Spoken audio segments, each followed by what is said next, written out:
Good morning, my name is Jackie and I'm with Leadership and Life, and I just wanted to talk today about clarity breaks. And I'll ask you the question, do you take a clarity break? And I'm guessing for many of you, the answer is, what are you talking about? Like, I don't understand, I've never heard of this before. So I just want to share a little bit about a practice that I've used and the difference that it's made for me and where it came from, and really the power of taking that time to sit back, reflect, and kind of take a bigger picture and wonder.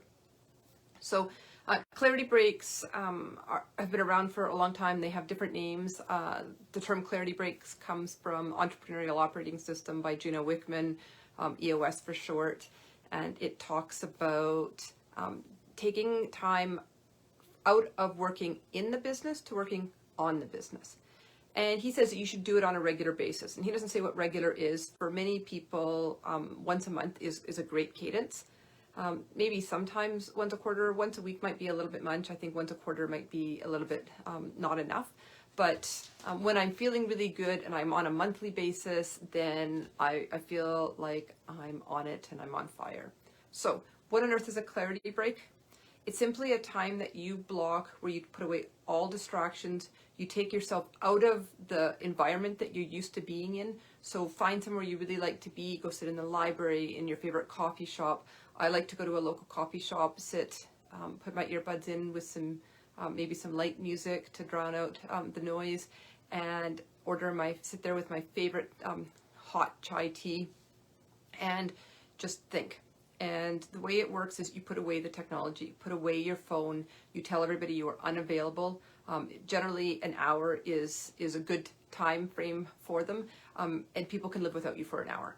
And so if something blows up, if you were in the dentist chair and you couldn't answer, or if you were somewhere where you couldn't answer your phone, then they would figure it out. And so you have to have those set in place, but you take that time and you put away your technology. So don't bring your computer with you, put your phone on do not disturb. And I like to bring just like a pad of paper and a pen, like you go old school with these. And you just sort of start to clear your head and write down what comes into your head.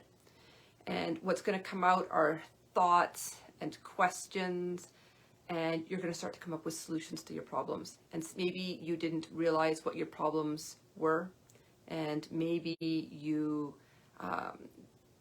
something's been circling in your brain, but you can kind of get it out. And so I'm going to be really honest, it is awkward. Like the first few times you sit down and do it, it's like, what am I going to write? And I think my first one wrote like, what am I going to write? This is awkward. I don't know how to do this. Whatever comes into your head, whatever you're feeling, whatever you're thinking, that is okay.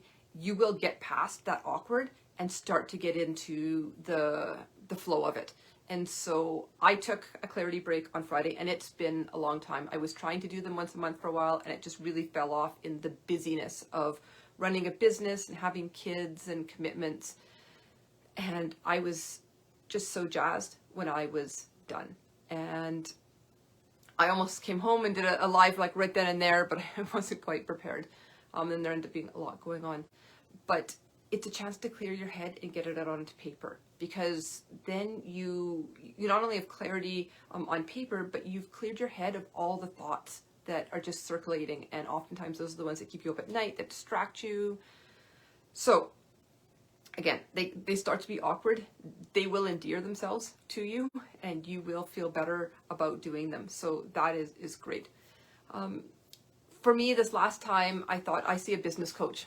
And so I highly, of course, encourage people to get coaching on their leadership, on their business, for life. It's a great opportunity. But oftentimes when I meet with her, she's like, so like, what's going on? I'm like, I don't know. And what came out of my clarity break on Friday was some questions that I can go into my next section and ask her. So I'm going to create a sheet that says questions to talk to Steph about. And then I can say, here's kind of what's been on my mind, because it's really hard in the moment to come up with that. Oftentimes I'll come up with solutions like, oh, okay, here's a problem. Like, I don't know how to engage around this. And I'll just sort of start thinking about it and start brainstorming ideas. And out of there will come a solution that I can then work on implementing. So the last one I did on Friday was 4.5 pages, single spaced. And I'm just writing away. Some of it is like a little nonsense, and some of it's like, oh, okay, this is really good. And even if I don't really look back at it, it helped clear my head. It gave me some ideas about where to move forward, right? And so one of the things that I talked about in mine was my routines. And I'm like, I feel better when I have routines, but what routines do I have? And what routines, where am I lacking? And what routines do I want to implement? So I have a Monday morning routine, and I have a monthly planning routine, and I'm going to hopefully incorporate more of this clarity break.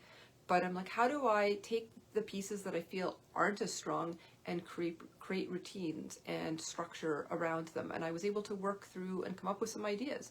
And I'll experiment, and that's great. And then we'll see what works and we'll adapt.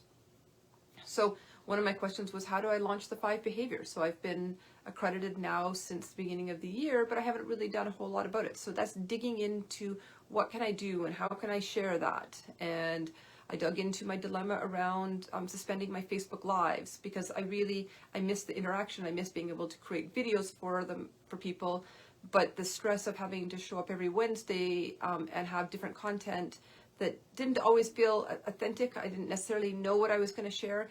I thought, okay, could I do it in a different way? And the idea of just sort of, as I have ideas, sharing them and going live at different times came. And so that is what created this Facebook Live.